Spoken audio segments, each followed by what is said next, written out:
Myself, Dr. Rekha Bhadauria, Assistant Professor, Government PG College, Jhalawar. बच्चों, आज हम जो हमारे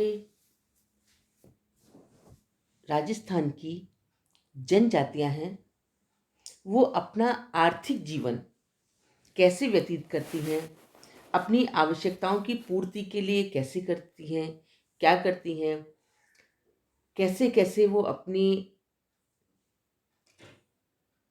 आय के लिए कौन कौन से काम करती हैं। क्योंकि वो कोई भी एक तो शिक्षित नहीं है, दूसरे सरकारी जो भी सुविधाएं प्रदान की जाती हैं वो लेना स्वीकार नहीं करती हैं और हमारे संपर्क में आना भी उचित नहीं समझती हैं। इसलिए उनका जीवन जंगलों में ही व्यतीत होता है और वो हमारी संस्कृति से परे रहती हैं। तो हम सबसे पहले बात करते हैं खड़िया जनजाति का कि वो उनका आर्थिक जीवन कैसे है, वो अपनी उनके आय के साधन क्या है, वो अपनी आवश्यकताओं की पूर्ति के लिए क्या क्या करती हैं। तो बच्चों, जो खड़िया जनजाति है वो मयूरभंज, ढाल भूमि, सिंह भूमि और बड़ा मानभूम के जंगलों में निवास करती हैं। ये लोग अभी तक आधुनिक सभ्यता के अधिक संपर्क में नहीं आए हैं। इन्हें खाद्य पूर्ति के लिए और अपनी आवश्यकताओं की पूर्ति के लिए सदैव प्रकृति से ही संघर्ष करना पड़ता है। ये लोग यहाँ पर उपलब्ध लोहे की खानों में कच्चा लोहा प्राप्त करते हैं, छोटे छोटे यंत्र और औजार बनाते हैं जिनसे शिकार करने, मछली मारने, लकड़ी काटने, बर्तन बनाने और लकड़ी के सामान व आदि के काम में आते हैं। ये लोग बड़े तुम्बी पेड़ों के जो छाल और पत्तियां होती हैं और उन्हीं वनस्पतियों से अनेक बहुत सारी वस्तुएं बनाते हैं, जैसे पानी, अनाज भरने के बर्तन, रस्सी, और ये लोग शहद एकत्रित भी करते हैं। जो सीढ़ियाँ, झोपड़ी तथा बिछौने आदि भी वनस्पतियों से ही ये लोग बनाते हैं। ये बांस की चटाई, टोकरी व अन्य सामान भी बना लेते हैं। पहाड़ पर निवास करने वाले जो खड़िए हैं वो क्या है, झूम कृषि करते हैं जिसमें उड़द और कलाई की दाल ज़्यादा पैदा करते हैं, परंतु इस कृषि से उनका गुजारा नहीं हो पाता है। अतः ये लोग शहद, फल फूल, कंदमूल आदि एकत्रित कर अपना जीवन गुजार लेते हैं। सबसे ज़्यादा चावल इनका प्रिय भोजन होता है, परंतु ये उसे प्रतिदिन प्राप्त नहीं कर पाते क्योंकि चावल की पैदावार नहीं होती, इसलिए ये इन्हें रोज नहीं मिलता। कई बार तो ये उबली हुई सब्जियां खाने योग्य कंदमूल फल पत्तों से ही अपना गुजारा करते हैं। और जब पुरुष कंदमूल फल एकत्रित करने जाते हैं तो स्त्रियों को घर पर ही देखभाल करनी होती है और तलहटी में रहने वाले लोग मजदूरी करके भी अपना जीवन यापन करते हैं। जो खड़िया जनजातियों का आकार भी भिन्न भिन्न है। ये 5 से 10 परिवारों के समूह पहाड़ी ढालों में बसे हैं जो लगभग प्रत्येक 100 गज की दूरी पर देखने को मिलते हैं।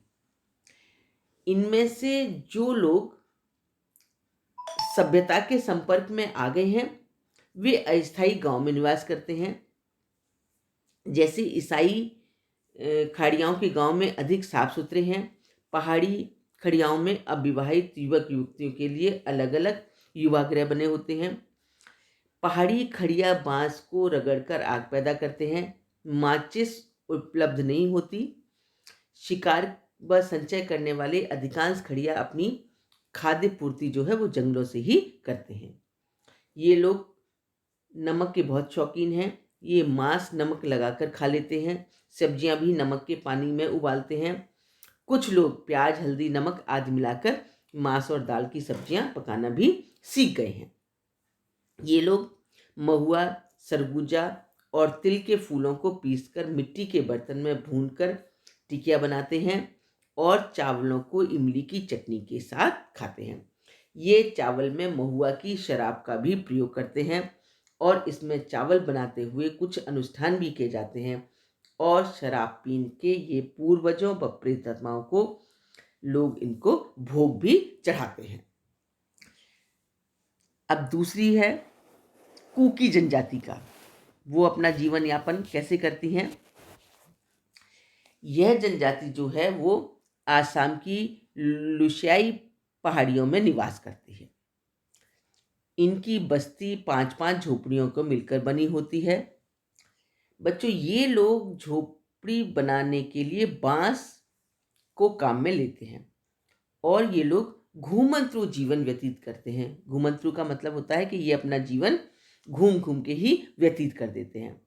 जो परिवार का मुखिया होता है वो विवाह के बाद अपने लड़कों को गृहस्थी की कुछ वस्तुएं देकर और अलग घर बसाने के लिए दूर गांव भेज देता है। ऐसे इनकी रिवाज है और यह उस गांव में स्वतंत्र शासक की तरह रहते हैं। लेकिन अगर पिता को किसी पड़ोसी सरदारों से संघर्ष करना होता है, लड़ाई करनी होती है, युद्ध करना होता है, तो उसके पुत्र आकर उसकी मदद करते हैं। जो सबसे छोटा पुत्र ही पिता के पास गांव में रहता है और पिता की संपत्ति का उत्तराधिकारी होता है। नवीन परिस्थितियों में जहां परिवार के सभी लोग एक ही गांव में सम्मिलित रूप में रहते हैं, वहां सबसे बड़ा पुत्र भी उत्तराधिकारी होता है। और जो मुखिया व जनसाधारण की पोशाक में अंतर होता है। जो मुखिया है जैसे राजा है ना, और जो आम जनता है, जनसाधारण है, मुखिया पगड़ी पहनता है जिसमें कौवे का पंख लगा होता है और स्त्रियां कमर ढकने का वस्त्र ही पहनती हैं और वो बहुत सारे गुदवाने का शौक होता है। वो बहुत सारी गुदवा अपने शरीर के अंगों पर छोटा छोटा कुछ कुछ गुदवाती रहती है। इसमें स्त्री व पुरुष दोनों ही धूम्रपान करते हैं। इनकी चिलमें बांस की बनी होती हैं और जो योद्धा होते हैं वो लोग भैंसे की बनी ढाल, खाल की ढाल तथा लोहे और बांस के भालों को तीर धनुष आदि का प्रयोग करते हैं। कुकी लोग जो हैं वो रहने के स्थान साधारणतः बांसों के घने जंगलों में ढके होते हैं और इन क्षेत्रों में दूसरे पेड़ों का उगना भी कठिन है। वर्षा ऋतु में एक स्थान से दूसरे स्थान पर जाना और भी कठिन हो जाता है। इन जंगलों में हाथी, चीते, हिरण, जंगली भैंसे पाए जाते हैं। समृद्ध जो किसान हैं वो स्वयं के हाथी रखते हैं और जंगल के भीतर से लकड़ी ढोने का कार्य करते हैं। कुकी जनजाति लोग भालू व सुअर का शिकार भी करते हैं। ये लोग सुअर भी पालते हैं और कुत्ते भी पालते हैं।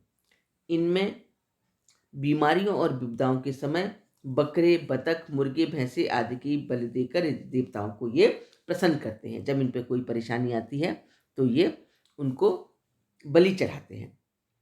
घूमंतरू लोग झोपड़ियां बनाने में दक्ष होते हैं जिन्हें ये लोग एक स्थान से दूसरे स्थान पर जाते ही शीघ्र ही तैयार कर लेते हैं। ये लोग बांस में ही अपनी अधिकांश आवश्यकताएं पूरी कर लेते हैं। टोकरी, चटाई, चिलमें, मछली पकड़ने के जाल, पशुओं के लिए फंदे और चूल्हे भी बांस के औजार व चूल्हे भी बांस के बनाते हैं। इन लोगों के वाद्य यंत्र भी बांस के ही बने होते हैं। ये बांस के अंकुर को चावल के साथ उबाल कर खाते हैं। इस प्रकार की कुकी जनजाति की संस्कृति की धुरी बांस है। ये लोग स्थानांतरित खेती, जिसे झूम कहते हैं, करते हैं। इसके लिए जंगल के सभी वृक्षों को जला दिया जाता है। केवल एक पेड़ खेत के बीच में रख दिया जाता है जिसमें से प्रेत माता का निवास मानते हैं। फसल काटते समय पेड़ में बसने वाली प्रेत माता के लिए ये क्या करते हैं, बलि चढ़ाई जाती है और जब यह भूमि उपज देना कम कर देती है तो उसे ये छोड़ देते हैं और खेती के लिए कोई अन्य स्थान चुन लेते हैं। ये खेती से प्राप्त केवल उतनी फसल ही अपने घर ले जाते हैं जितनी की उन्हें आवश्यकता होती है। शेष को वहीं पर फालतू जानवरों के लिए छोड़ दी जाती है।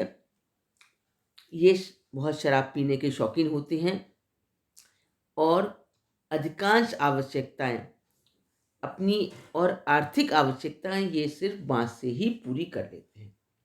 अतः ये बांस के जंगलों को पवित्र मानते हैं जिसमें देवता का निवास समझते हैं।